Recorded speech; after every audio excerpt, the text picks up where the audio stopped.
So ಈ ದೀರ್ಘಾಯುಷ್ಯದ ಜೀನ್ಗಳು ಅಂತೀವಲ್ಲ, ಇದಕ್ಕೊಂದು ಸೈಂಟಿಫಿಕ್ ಹೆಸರು ಕೂಡ ಇದೆ. ಅದನ್ನೇ ಸರ್ಟುಯಿನ್ಗಳು ಅಂತ ಕರೆಯೋದು. ಇವು ನಮ್ಮ ದೇಹದ ಮಾಸ್ಟರ್ ರೆಗ್ಯುಲೇಟರ್ಗಳು. ಅಂದ್ರೆ ನಮ್ಮ ಆರೋಗ್ಯದ ಅಸಲಿ ಬಾಡಿಗಾರ್ಡ್ಸ್ ಇದ್ದಾಗೆ. ಇನ್ನೊಂದು ಸ್ವಲ್ಪ ಸಿಂಪಲ್ ಆಗಿ ಹೇಳಬೇಕು ಅಂದರೆ ಹೀಗೆ ಯೋಚನೆ ಮಾಡಿ. ಸರ್ಟುಯಿನ್ಗಳು ಅಂದರೆ ನಮ್ಮ ಬಾಡಿ ಒಳಗಡೆ ಇರೋ ಒಂದು ಸೂಪರ್ ಸ್ಮಾರ್ಟ್ ಎಮರ್ಜೆನ್ಸಿ ರಿಪೇರ್ ಮತ್ತು ಪ್ರೊಟೆಕ್ಷನ್ ಟೀಮ್. ಬಾಡಿಯಲ್ಲಿ ಎಲ್ಲೇ ಪ್ರಾಬ್ಲಮ್ ಆಗಲಿ, ಎಲ್ಲೇ ಡ್ಯಾಮೇಜ್ ಆಗಲಿ, ಇವು ಫಟ್ ಅಂತ ಆಕ್ಟಿವೇಟ್ ಆಗಿ ನಮ್ಮನ್ನು ಪ್ರೊಟೆಕ್ಟ್ ಮಾಡ್ತವೆ. ಹಾಗಿದ್ರೆ ಈ ಜೀನ್ಗಳು ಎಷ್ಟಿವೆ? ಒಂದಾ, ಎರಡಾ? ಇಲ್ಲ, ಇವುಗಳದು ಒಂದು ಇಡೀ ಫ್ಯಾಮಿಲಿನೇ ಇದೆ. ಒಟ್ಟು 7 ಜೀನ್ಗಳು. ವೈಜ್ಞಾನಿಕವಾಗಿ ಇವುಗಳನ್ನ ಸರ್ಟುಯಿನ್ಗಳು ಅಂತ ಕರೀತಾರೆ. ಅಂದ್ರೆ SIRT1 ನಿಂದ SIRT7 ವರೆಗೆ. ಸಿಂಪಲ್ ಆಗಿ ಹೇಳಬೇಕಂದ್ರೆ ಈ ಸರ್ಟುಯಿನ್ಗಳು ನಮ್ಮ ಬಾಡಿಯ ಪರ್ಸನಲ್ ಬಾಡಿಗಾರ್ಡ್ಸ್ ಇದ್ದಾಗೆ. ನಮ್ಮ ದೇಹದೊಳಗೆ ಒಂದು ರಿಪೇರ್ ಮತ್ತು ಪ್ರೊಟೆಕ್ಷನ್ ಟೀಮ್ 24/7 ನಮಗಾಗಿ ಸದ್ದಿಲ್ಲದೆ ಕೆಲಸ ಮಾಡ್ತಾ ಇರುತ್ತೆ ಅಂತ ಇಮ್ಯಾಜಿನ್ ಮಾಡ್ಕೊಳ್ಳಿ. ಅದೇ ಈ ಸರ್ಟುಯಿನ್ಗಳು. ಕೇಳಕ್ಕೆ ಆಶ್ಚರ್ಯ ಅನ್ಸ್ಬೋದು, ಆದ್ರೆ ಇದು ನಿಜ. ಈ ಜೀನ್ಸ್ಗಳನ್ನ ನಾವು ಸರಿಯಾಗಿ ಆಕ್ಟಿವೇಟ್ ಮಾಡಿದ್ರೆ ಸಾಕು, ನಮ್ಮ ವಯಸ್ಸಾಗೋ ಸ್ಪೀಡ್ ನಿಧಾನ ಆಗುತ್ತೆ. ಅಂದ್ರೆ ನಾವು ಹೆಚ್ಚು ಕಾಲ ಯಂಗ್ ಅಂಡ್ ಹೆಲ್ತಿಯಾಗಿ ಇರ್ಬೋದು. ಎಂಥ ಅದ್ಭುತ ಅಲ್ವಾ? ಹಾಗಿದ್ರೆ ಈ 7 ಜೀನ್ಗಳ ಟೀಮ್ ಏನೆಲ್ಲ ಕೆಲಸ ಮಾಡುತ್ತೆ? ಬನ್ನಿ, ಇವುಗಳನ್ನು 3 ಮುಖ್ಯ ಟೀಮ್ಗಳಾಗಿ ವಿಂಗಡಿಸಿ ಅವುಗಳ ಕೆಲಸ ಏನು ಅಂತ ಸಿಂಪಲ್ ಆಗಿ ಅರ್ಥ ಮಾಡ್ಕೊಳ್ಳೋಣ. ಮೊದಲನೇ ಟೀಮ್ SIRT1, 6 ಮತ್ತೆ 7. ಇವು ನಮ್ಮ ಪ್ರೊಟೆಕ್ಟರ್ಸ್ ಅಂಡ್ ರಿಪೇರರ್ಸ್. ಪ್ರತಿಯೊಂದು ಮಾಹಿತಿಯೂ ಇರೋದು DNA ಅನ್ನೋ ಸೂಚನಾ ಪುಸ್ತಕದಲ್ಲಿ. ಈ ಜೀನ್ಗಳು ಆ ಪುಸ್ತಕ ಹರಿದೋಗದೆ ಹಾಗೆ ನೋಡ್ಕೊಳ್ಳುತ್ತೆ, ಎಲ್ಲಾದರೂ ಡ್ಯಾಮೇಜ್ ಆದರೆ ತಕ್ಷಣ ರಿಪೇರ್ ಮಾಡುತ್ತೆ. ಇನ್ನು ಎರಡನೇ ಟೀಮ್ SIRT3, 4 ಮತ್ತೆ 5. ಇವು ನಮ್ಮ ಎನರ್ಜಿ ಬೂಸ್ಟರ್ಸ್. ನಮ್ಮ ಕೋಶಗಳಲ್ಲಿ ಮೈಟೊಕಾಂಡ್ರಿಯಾ ಅನ್ನೋ ಪುಟ್ಟ ಪುಟ್ಟ ಎಂಜಿನ್ಗಳಿರುತ್ತೆ. ಇವೇ ನಮಗೆ ಶಕ್ತಿ ಕೊಡೋದು. ಈ ಜೀನ್ಗಳು ಆ ಎಂಜಿನ್ಗಳನ್ನು ಸದಾ ರಿಪೇರ್ ಮಾಡಿ ನಮಗೆ ಜಾಸ್ತಿ ಎನರ್ಜಿ ಸಿಗೋ ಹಾಗೆ ಮಾಡುತ್ತೆ. ಕೊನೆಯದಾಗಿ SIRT2. ಇದು ನಮ್ಮ ದೇಹದ ಕ್ಲೀನಪ್ ಕ್ರೂ. ಹಾಳಾದ ಹಳೆ ಸೆಲ್ ಪಾರ್ಟ್ಸ್ಗಳನ್ನ ತೆಗೆದುಹಾಕಿ ಹೊಸ ಸೆಲ್ಗಳಿಗೆ ಜಾಗ ಮಾಡಿಕೊಡುತ್ತೆ.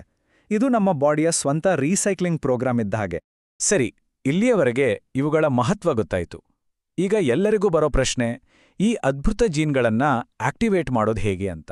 ಅದಕ್ಕೆ ದೊಡ್ಡ ದೊಡ್ಡ ಔಷಧಿ, ಟ್ರೀಟ್ಮೆಂಟ್ ಏನೂ ಬೇಕಿಲ್ಲ. ಕೆಲವು ಸಿಂಪಲ್ ಲೈಫ್ಸ್ಟೈಲ್ ಬದಲಾವಣೆಗಳೇ ಸಾಕು. ಮೊದಲನೇ ವಿಧಾನ NAD+ ಅನ್ನೋ ಒಂದು ಮ್ಯಾಜಿಕ್ ಮಾಲಿಕ್ಯೂಲ್ನ ಮಟ್ಟವನ್ನ ಹೆಚ್ಚಿಸೋದು. ಇದನ್ನ ಯೌವನದ ಅಣು ಅಂತಾನೂ ಕರೀತಾರೆ. ಯಾಕಂದ್ರೆ ನಮ್ಮ ಸರ್ಟುಯಿನ್ ಜೀನ್ಗಳು ಕೆಲಸ ಮಾಡಕ್ಕೆ ಈ NAD+ ಅನ್ನೋ ಫ್ಯೂಯಲ್ ಅಥವಾ ಕೀ ಬೇಕೇ ಬೇಕು. ಇದಿಲ್ಲ ಅಂದ್ರೆ ಆ ಜೀನ್ಗಳು ಸುಮ್ಮನೆ ಕೂತಿರ್ತವೆ. ನಮ್ಮ ದೇಹ ವಿಟಮಿನ್ B3 ಯಿಂದ NAD+ ಅನ್ನ ತಯಾರಿಸುತ್ತೆ.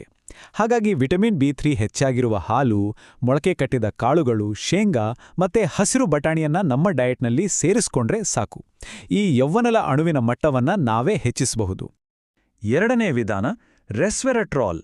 ಇದು ಒಂದು ಸೂಪರ್ ಸ್ಟಾರ್ ನ್ಯಾಚುರಲ್ ಕಾಂಪೌಂಡ್. ಇದು ನೇರವಾಗಿ ಹೋಗಿ ನಮ್ಮ ದೀರ್ಘಾಯುಷ್ಯದ ಜೀನ್ಸ್ಗಳ ಸ್ವಿಚ್ನ ಆನ್ ಮಾಡುತ್ತೆ. ಹಾಗಿದ್ರೆ ಈ ಸೂಪರ್ ಸ್ಟಾರ್ ಎಲ್ಲಿದೆ ಅಂತೀರಾ? ಕೇಳಿದ್ರೆ ಆಶ್ಚರ್ಯ ಆಗುತ್ತೆ. ಇದು ಬೇರೆಲ್ಲೂ ಅಲ್ಲ, ನಮ್ಮ ಶೇಂಗಾದ ಮೇಲೆ ಇರೋ ಕೆಂಪು ಅಥವಾ ಗುಲಾಬಿ ಬಣ್ಣದ ತೆಳುವಾದ ಸಿಪ್ಪೆಯಲ್ಲೇ ಅತಿ ಹೆಚ್ಚಾಗಿ ಸಿಗುತ್ತೆ. ನೋಡಿ, ಎಷ್ಟು ಸುಲಭವಾಗಿ ಸಿಗುತ್ತೆ ಅಲ್ವಾ? ಮೂರನೇ ವಿಧಾನ ಸ್ವಲ್ಪ ಇಂಟ್ರೆಸ್ಟಿಂಗ್ ಆಗಿದೆ. ಇದಕ್ಕೆ ತಾಪಮಾನದ ಒತ್ತಡ ಅಂತಾರೆ. ಅಂದ್ರೆ ನಮ್ಮ ದೇಹಕ್ಕೆ ಚಳಿಯಂತಹ ಒಂದು ಹೆಲ್ದಿ ಶಾಕ್ ಕೊಟ್ಟಾಗ ಅದು ಸರ್ವೈವಲ್ ಮೋಡ್ಗೆ ಹೋಗುತ್ತೆ. ಆಗ ತನ್ನನ್ನು ತಾನು ರಕ್ಷಿಸ್ಕೊಳ್ಳೋಕೆ ಈ ದೀರ್ಘಾಯುಷ್ಯದ ಜೀನ್ಗಳನ್ನ ಎಬ್ಬಿಸಿ ಕೆಲ್ಸಕ್ಕೆ ಹಚ್ಚುತ್ತೆ. ಇದನ್ನ ನಮ್ಮ ಲೈಫ್ಗೆ ಅಳವಡಿಸ್ಕೊಳ್ಳಕ್ಕೆ ಬೆಸ್ಟ್ ಮತ್ತು ಸಿಂಪ್ಲೆಸ್ಟ್ ದಾರಿ ಅಂದ್ರೆ ಪ್ರತಿದಿನ ತಣ್ಣೀರಲ್ಲಿ ಸ್ನಾನ ಮಾಡೋದು. ಹೌದು, ಕೇಳೋಕೆ ಸ್ವಲ್ಪ ಕಷ್ಟ ಅನ್ಸ್ಬೋದು, ಆದ್ರೆ ಈ ಕೋಲ್ಡ್ ಶವರ್ಸ್ ನಮ್ಮ ಸರ್ಟ್ಯೂನ್ಸ್ಗಳನ್ನ ಆಕ್ಟಿವೇಟ್ ಮಾಡೋಕೆ ಒಂದು ಅದ್ಭುತವಾದ ಟ್ರಿಕ್. ನಾಲ್ಕನೇ ವಿಧಾನ ನಮ್ಮೆಲ್ಲರಿಗೂ ಗೊತ್ತಿರೋದೆ, ವ್ಯಾಯಾಮ. ಆದ್ರೆ ಸುಮ್ಮನೆ ವಾಕ್ ಮಾಡೋದಲ್ಲ. ನಮ್ಮ ಹೃದಯ ಬಡಿತ ಹೆಚ್ಚಾಗಿ ಬೆವರು ಬರುವಂತಹ ತೀವ್ರವಾದ ವ್ಯಾಯಾಮ ಮಾಡಿದಾಗ ಈ ಸರ್ಟುಯಿನ್ ಜೀನ್ಗಳು ಆಕ್ಟಿವೇಟ್ ಆಗ್ತವೆ. ನೋಡಿ, ಈ ಜೀನ್ಗಳು ಲೈಟ್ ಸ್ವಿಚ್ ತರ ಆನ್ ಅಥವಾ ಆಫ್ ಆಗಲ್ಲ. ಬದಲಿಗೆ ಇವು ಫ್ಯಾನ್ ರೆಗ್ಯುಲೇಟರ್ ಅಥವಾ ಡಿಮ್ಮರ್ ಸ್ವಿಚ್ ತರ ಕೆಲಸ ಮಾಡುತ್ತೆ. ನೀವು ಎಷ್ಟು ಜಾಸ್ತಿ ಕಷ್ಟಪಟ್ಟು ಎಷ್ಟು ಇಂಟೆನ್ಸ್ ಆಗಿ ಎಕ್ಸರ್ಸೈಸ್ ಮಾಡ್ತೀಯೋ ಆ ಡಿಮ್ಮರ್ ಸ್ವಿಚ್ ಅಷ್ಟು ಜಾಸ್ತಿ ಆಗುತ್ತೆ. ಅಂದ್ರೆ ಜೀನ್ಗಳು ಅಷ್ಟು ಪವರ್ಫುಲ್ ಆಗಿ ಆಕ್ಟಿವೇಟ್ ಆಗ್ತವೆ. ಹಾಗಿದ್ರೆ ಆ ಡಿಮ್ಮರ್ ಸ್ವಿಚ್ ಅನ್ನು ಚೆನ್ನಾಗಿ ತಿರುಗಿಸ್ಬೇಕಂದ್ರೆ ದಿನಕ್ಕೆ ಕನಿಷ್ಠ 30 ನಿಮಿಷಗಳ ಕಾಲ ಬೆವರು ಹರಿಯೋ ಹಾಗೆ ವರ್ಕೌಟ್ ಮಾಡಬೇಕು. ಅದು ವಾರದಲ್ಲಿ 5 ದಿನಗಳಾದರೂ ಮಾಡಿದ್ರೆ ಬೆಸ್ಟ್ ರಿಸಲ್ಟ್ ಸಿಗುತ್ತೆ. 5ನೇ ಮತ್ತು ಕೊನೆಯ ವಿಧಾನ ಉಪವಾಸ. ನಾವು ಊಟ ಮಾಡೋದನ್ನ ನಿಲ್ಲಿಸಿದಾಗ ದೇಹಕ್ಕೆ ಒಂದು ಸಿಗ್ನಲ್ ಹೋಗುತ್ತೆ. ಹೊರಗಿಂದ ಎನರ್ಜಿ ಬರ್ತಿಲ್ಲ, ಈಗ ಒಳಗಿರೋ ಸಿಸ್ಟಮನ್ನೇ ಸರಿ ಮಾಡ್ಕೋಬೇಕು ಅಂತ. ಆಗ ಅದು ತನ್ನ ಆಳವಾದ ರಿಪೇರಿ ಮತ್ತು ಕ್ಲೀನಿಂಗ್ ಸಿಸ್ಟಮನ್ನ ಅಂದ್ರೆ ನಮ್ಮ ಸರ್ಟೂಯಿನ್ಗಳನ್ನ ಆನ್ ಮಾಡುತ್ತೆ. ಸೊ ನಮ್ಮ ದೇಹದ ಸರ್ಟೂಯಿನ್ ಜೀನ್ಗಳನ್ನ ಆನ್ ಮಾಡಿ ಆಟೋಫೇಜಿ ಅನ್ನೋ ಕ್ಲೀನಿಂಗ್ ಪ್ರೊಸೆಸ್ ಶುರು ಮಾಡೋಕ್ ಬೇಕಾಗಿರೋ ಮ್ಯಾಜಿಕ್ ನಂಬರ್ ಅಂದ್ರೆ 16 ಗಂಟೆಗಳು. ಹೌದು, 16 ಗಂಟೆಗಳ ಕಾಲ ಉಪವಾಸ ಮಾಡಿದಾಗ ಈ ಪ್ರಕ್ರಿಯೆ ಶುರುವಾಗುತ್ತೆ. ಇವೆಲ್ಲವನ್ನೂ ನೋಡಿದ್ಮೇಲೆ ಒಂದು ವಿಷಯ ಸ್ಪಷ್ಟವಾಗುತ್ತೆ ಅಲ್ವಾ? ನಮ್ಮ ಆರೋಗ್ಯದ ಕಂಟ್ರೋಲ್ ಬೇರೆ ಯಾರ ಕೈಲೂ ಇಲ್ಲ, ಅದು ನಮ್ಮ ಕೈಯಲ್ಲೇ ಇದೆ. ನೋಡಿ, ನಮ್ಮ ವಯಸ್ಸಾಗುವ ಪ್ರಕ್ರಿಯೆಯನ್ನ ನಿಧಾನ ಮಾಡೋ ಶಕ್ತಿ ಯಾವುದೋ ಫ್ಯೂಚರಿಸ್ಟಿಕ್ ಲ್ಯಾಬ್ನಲ್ಲೋ ದುಬಾರಿ ಮಾತ್ರೆಗಳಲ್ಲೋ ಇಲ್ಲ.